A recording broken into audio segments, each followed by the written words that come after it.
Hello, sweet home parents. My name is Brent Peterson, and I am going to be showing you a short tutorial video here about how to sign up as a parent for Schoology, connect to your child, and view their coursework inside of our learning management system.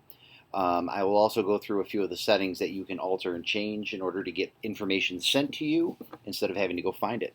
So to get started, you're going to end up needing a parent access code. And just to show you what that looks like, this is what a parent access code would look like. Something similar to this. There may be more characters, but it is an alphanumeric code separated by some hyphens.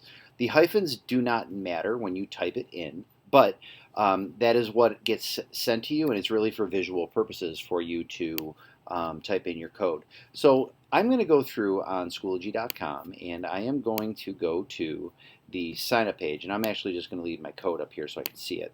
And under the sign up section right here at the top, you're going to see parent as an option. And when I click parent, it takes me right to the place where I have to enter this access code right here, right? So when I go ahead and do that, I'm going to type this in, CN7MVG2ZP. You'll notice I did not capitalize and I did not do my hyphens, so those are all irrelevant. Once I type it in, here it is. So I'm just going to go ahead and type in my information here, and we will kind of go from there so that way you can see what it is that I have on my next screen. So I am going to pause the video here. I will simply type in some information here. I'm going to enter my email, username, or in my password, and then I will go from there. I will not be subscribing to the Schoology Exchange, but I do need to click register. So I will go ahead and do this, and then we'll pick up on. Okay, so this is the screen you will land on after you go through the login process by creating your email and password combination that you want to use. And the home landing page here is going to show you your name in the upper right corner, and I'll click on this little pull-down menu. You'll see this is me. I'm using Bobby Panther as my parent name for this tutorial. B. Peterson is my student. That is me as a kid logged into, with the courses that I have assigned to me that I'll be able to flip over to in a minute. This is also where you would add additional children if you had additional access codes, and then they would show up in this list as well, and you could flip between them. I'm going to stay on Bobby Panther right now. I'm going to click on courses and groups, and you'll see I'm not enrolled in anything because I am not a student or enrolled in any courses, so that makes sense. The recent activity screen that I land on is going to show any updates from the school that I am connected to, which will be the middle school, as a parent of a middle schooler. If you were joined as a parent of a couple different schools, you may get more updates here. So I'm going to flip over now to my student page, and this is my child. I just clicked here in the upper right corner, and I'm viewing as B. Peterson, which is my son's name in this example. And I'm going to land on the student activity page originally.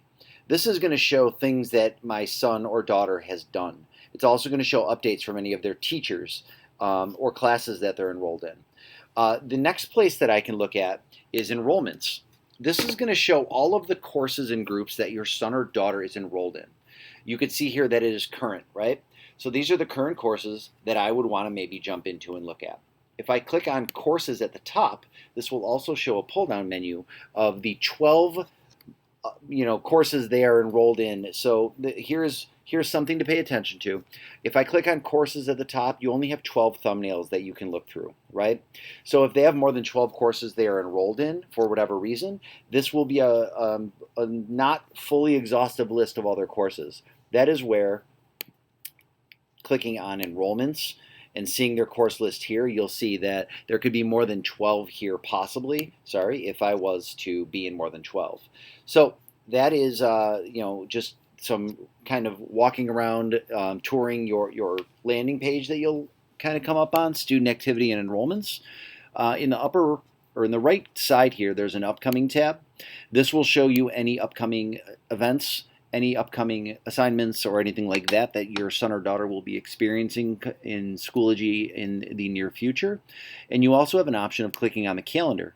The calendar, I'll even back up here to show you other things. So like if I click back into September to show you some things that were in the past, these are assignments that would have been sent out to your son or daughter by whatever course is putting assignments with due dates in Schoology. So if I were to be clicking on this, right, if I clicked on it, it'll take me right to the assignment.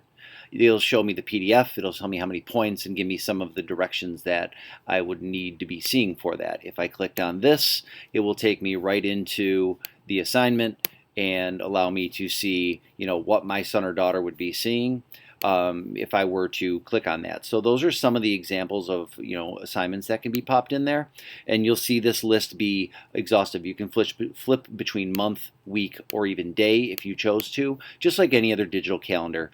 This is not something that is surprising for anybody who's kind of played around with any type of calendar system in the past. So that is all like kind of the basic tour. Here are a couple of advanced features that would be worthwhile checking out. I'm going to click on the pull-down menu, and I'm going to click on Settings. Now, this is where I can go into, I'm not going to look at account settings. I don't need this as much. These are going to be all the settings that I can change for my email address and stuff if I ever change emails. But under notifications, this is really important. You have an option for a email digest for weekly things, such as an email summary. You could turn it on or off. You could change it to weekly or daily. This is going to give you a daily email report of all the activity your son or daughter has done in their Schoology course. Now, this is not exhaustive, all the work they've done completely in their course, especially if they are in school, because there are paper assignments as well, but this is going to give you a really good snapshot of the Schoology stuff. Lastly, overdue submissions email. If you turn this on, this is going to give you an overdue email. If your son or daughter misses a due date, it immediately triggers an email saying they missed submitting an assignment on the time it was due. So both of those are great ways to have things sent to you via email versus you have to come in here and looking around. But those are up to you as far as choices. So that is the basics of the tour. That is the basics of getting in as a parent. Feel free to watch this over for certain parts if need be to remind yourself of some of the tools that you have at your disposal. And I hope you found this to be worth your time and enjoyable. And let us know at Sweet Home if you have any questions or concerns, and we'll help to the best of our ability. Thanks for watching.